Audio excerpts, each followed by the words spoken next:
Hello and welcome to the Golden Thumb Rule, a podcast where we decode timeless investing principles with market experts to help you cut through the clutter and focus on what truly matters. Well, I'm your host, Kshitij Anand, and today we are diving into the Golden Thumb Rule for mega returns. Well, a principle that can guide investors towards long-term opportunities while helping them avoid the noise of short-term market swings.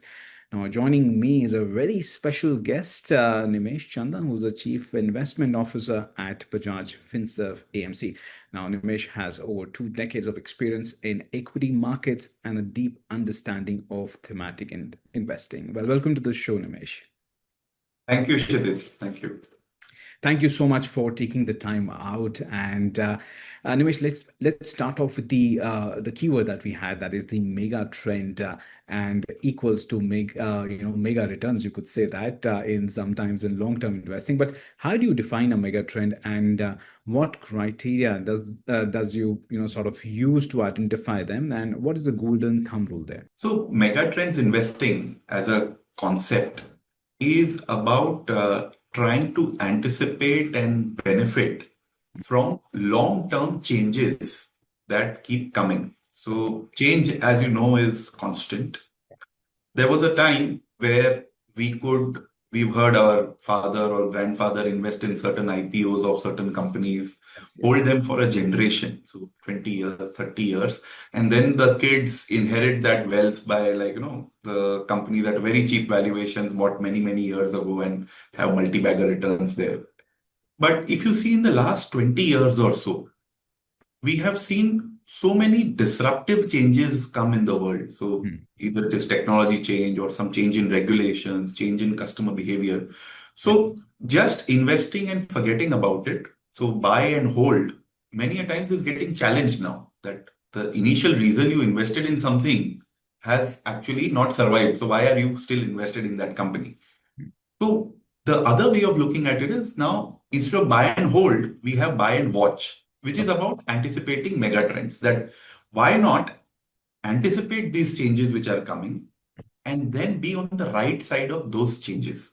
Sure. And as you know, many factors affect stock prices in the short term. But in Mm-hmm. the long term, the one important component that determines stock prices is the profit growth of a company. If on the longer term the company is growing its profits, the stock prices will follow. So Right. megatrends investing is about anticipating these long-term changes which impact economies, businesses, and companies, and then finding out which are the companies that have a potential to benefit from it and investing with them for a longer term. Valuable insights there, Nimesh. But let's also, get your perspective as to why is it important for investors to sort of align their portfolios with mega trends rather than, short-term market cycles. Now, why I say that is because, at this point in time, the year or the generation that we are in believe in short-term things. That means, quickly make a profit of, let's say, 10 or 20% and then just move on to the next stock or the next thing to watch out for. Yes, we could say that the Gen Z investing is also something which is getting popular. But yes, as you rightly pointed out, that the big wealth gets only created once you buy and watch at the same time. Over to you, Nimesh, on that. So what we have done with megatrends investing is actually take some of the traditional values of investing and use modern tools to actually benefit from those values. So in the short term, people are trying to trade on the next tick. Where is the direction of the next tick of the stock price? In megatrends investing, you are trying to predict the next move in a business. Hmm. Now, many a times there is a lot of noise in the short term, which can actually blur your decision making. When you are chasing the right businesses, you cut through the noise, you cut through the biases, and you actually be like a true long-term investor where you benefit from the business doing well. There is too much noise and too many traders who try to benefit from the short term. They try to fight each other. And because there are too many people doing that, and because there's so much noise, typically the returns are average or at worst below average. Yeah. Whereas in megatrends investing, it is like running farther rather than faster, where you are actually benefiting from a clear road where not many people are there ultimately value will come to those businesses which do well over a longer term, and you try to benefit from there. It probably is more relaxing to the mind also rather than chasing short-term moves. And now that we talked about mega trends, and could you also elaborate the top mega trends which are there right now and their expected long-term impact on the economy? When investing in mega trends, we look forward, which Hmm. means we look at areas like, for example, AI, Hmm. UPI payments, that is digitization in financial services. We look at transformation in energy in terms of renewables, in terms of the demand for new power sector. We Right. look at electric vehicles as one of the good themes to bet Hmm. on. In a more broader sense, we are very bullish for India specific on the consumption space because we have crossed this critical threshold of Hmm. $2,500 per capita income in 2023. And now we are seeing discretionary spend go up. We Hmm. are extremely bullish on the healthcare space over a longer term in India Right. because, again, this is a space where India is like a pharmacy to the world. We are producing value at a cheaper rate, and we have many USFD approved plants. We have a lot of patents filed, a lot of products in research, even CDMO, like contract drug development. That's where Right. India is actually gaining market share, benefiting from technology changes as well as regulatory changes in these spaces. And again, on a more broader sense, we are bullish on some of the manufacturing side in India. If you could also highlight just for the viewers to understand as to, this is the space that they want to or they should be looking at. So which sectors are, sort of best positioned to benefit from these mega trends, let's say for the next decade or so? Let me split up into which are the most bullish sectors then within these things. So, on the consumption side, consumer discretionary, Okay. and the other is quick commerce. These are the sectors that we are most bullish about. Consumer discretionary is at the cusp of a takeoff as discretionary spending of households is increasing. On the other side, the daily consumption patterns of people are changing towards more quick commerce. So these companies are growing at about 50-60%. There are few companies listed, but there'll be more listed on that. And these are platforms which have a lot of value.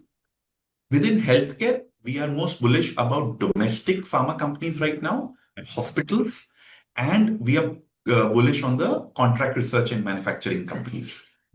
AI and digitization and EVs, these are our bullish trends, but underlying that is a mega trend in the power sector.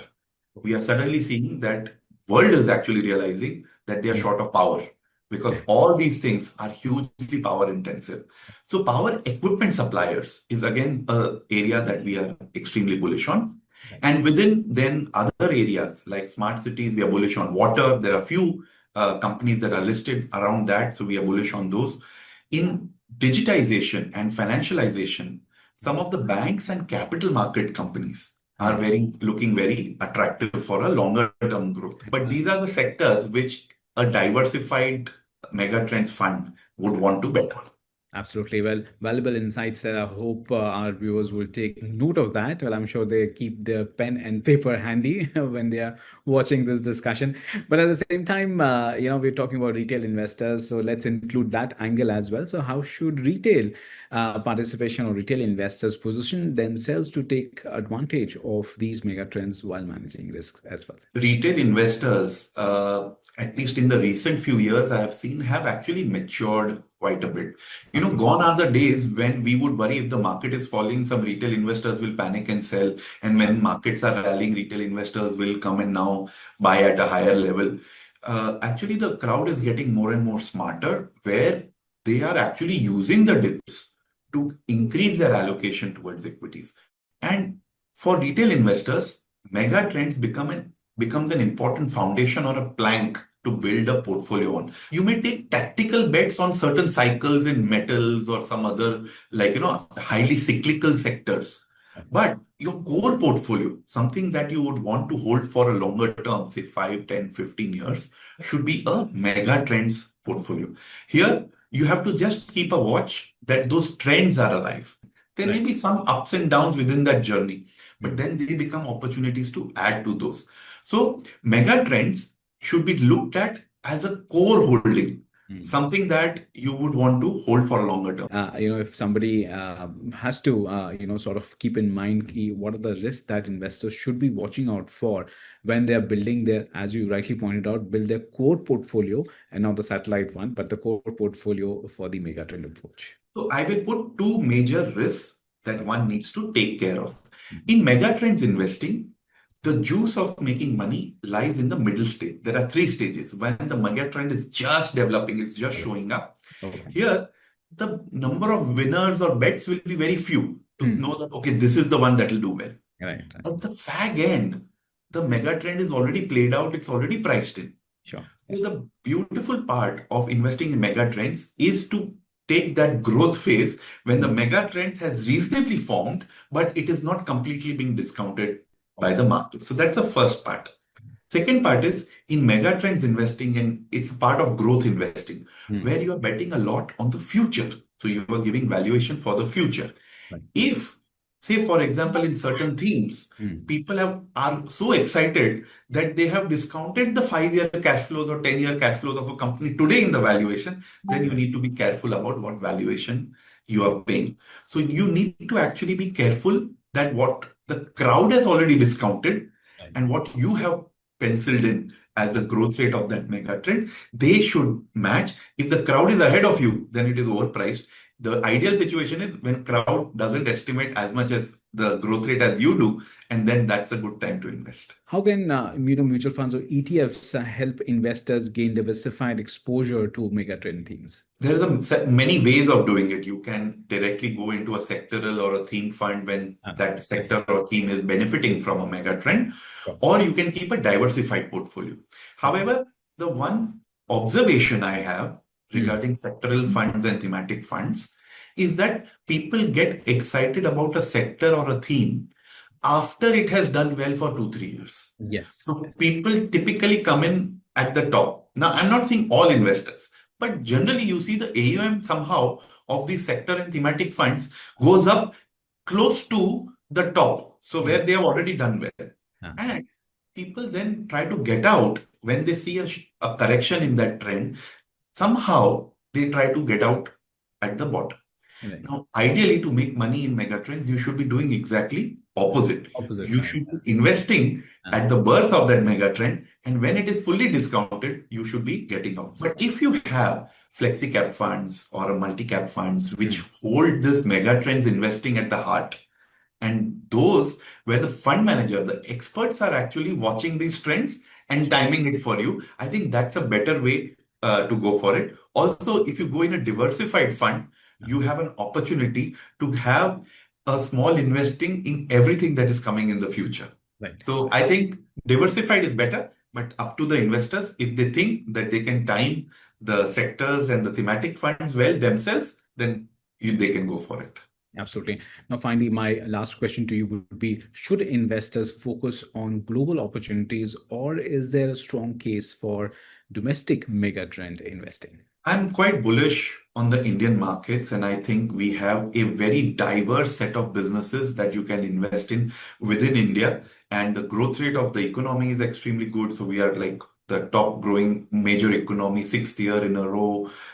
We have a huge corporate sector, diversified corporate sector contributing to the profit pool with high ROE. So return on equities of Indian corporates is very good. Debt to equity are lower. However, there may be some themes or some companies that unique bets that you may have, which may be available globally.